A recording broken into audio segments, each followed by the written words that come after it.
There have been several studies that showed that the SGLT2 inhibitors, such as Jardiance and Farxiga, and the GLP-1 receptor agonists, such as Ozempic, have cardiovascular benefits, that they decrease the risk of hospitalization due to congestive heart failure, or they decrease the risk of what are called major adverse cardiovascular events, which are heart attack, stroke, and things of that nature, and that they may decrease the risk of mortality due to cardiovascular disease.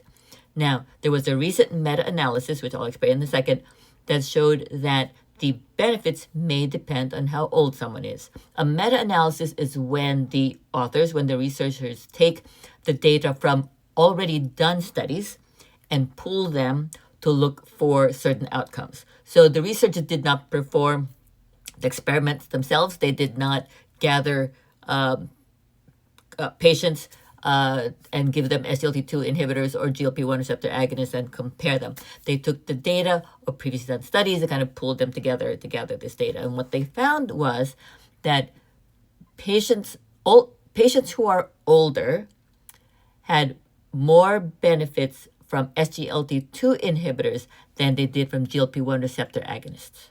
They found that the GLP-1 receptor agonists did provide more hemoglobin A1C lowering, but that the decrease in major adverse cardiovascular events was greater in patients taking SGLT2 inhibitors. When they looked at patients taking DPP-4 inhibitors, and those are medications like Januvia, Tradjenta, and Onglyza, they did not find any cardiovascular benefit. Now, although they did pull the data from 601 studies, not all of those studies were meant to look at major cardiovascular events. And so again, which is one of the problems with meta-analysis, is that the studies can be done differently. They can be different populations of patients, and they're not always conducted looking at the same thing.